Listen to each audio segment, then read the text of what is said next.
आती इरादा।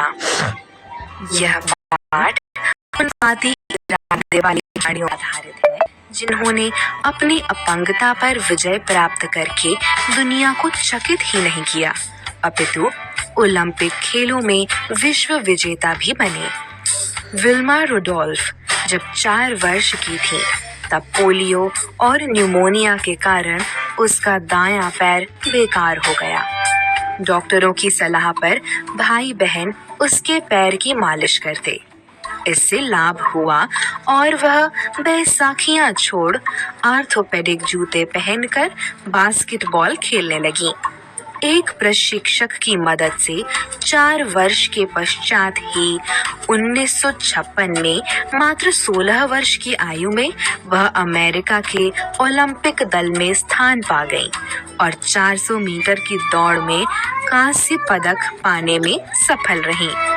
फिर 1960 में 100 मीटर की रेस 11 सेकंड में, 200 मीटर की रेस 24 सेकंड में विश्व कीर्तिमान की बराबरी करते हुए जीती। एक अन्य पोलियोग्रस्त खिलाड़ी वॉल्टर डेविस का हाई जंपर यानी ऊंची कूद का खिलाड़ी बनना चमत्कार ही था।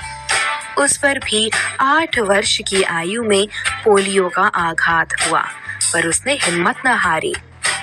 अपनी प्रबल इच्छा शक्ति के बल पर और निरंतर अभ्यास द्वारा 2.04 मीटर की ऊंची कूद लगाकर वह विश्व विजेता बना।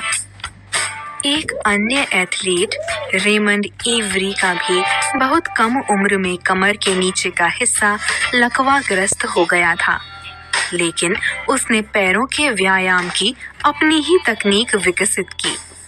उसका आशातीत लाभ हुआ। वह 15 बार राष्ट्रीय चैंपियन बना। इतना ही नहीं, उसने ऊंची कूद और स्टैंडिंग लॉन्ग जंप में विश्व कीर्तिमान बनाते हुए 8 ओलंपिक पदक जीते। ऑस्ट्रेलियाई खिलाड़ी डाउन फ्रेजर की भी अनोखी कहानी है। कई ओलंपिक पदक जीतने के बाद एक बार कार दुर्घटना में उसकी गर्दन की कशेरुकी चटक गई। उसने घोर शारीरिक कष्ट वाले दिन बिताए। स्थिति सुधरते ही उसने अभ्यास शुरू किया और 100 मीटर फ्री स्टाइल तैराकी में पदक जीता। शेली मेन अमेरिकी तैराक थी। उसे भी 5 वर्ष की आयु में पोलियो ने लाचार बना दिया था। उसके लिए अपने अंगों को हिलाना मुश्किल था। डॉक्टरों ने व्यायाम के लिहाज से तैरने की सलाह दी। हर महीने अभ्यास की अवधि का विस्तार होने लगा। उसने अपनी कोशिशों और अपने मृतप्राय अंगों में जान डाल दी और अमेरिका की महानतम तैराक बन बैठी। विलियम विल फुटबॉल खिलाड़ी था।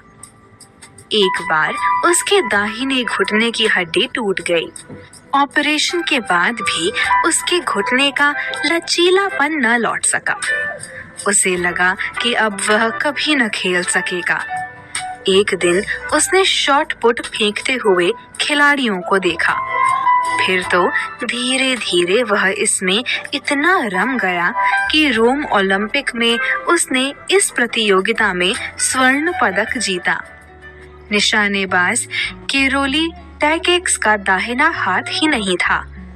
एक हथगोले के विस्फोट में वह अपना दाहिना हाथ जला बैठा था।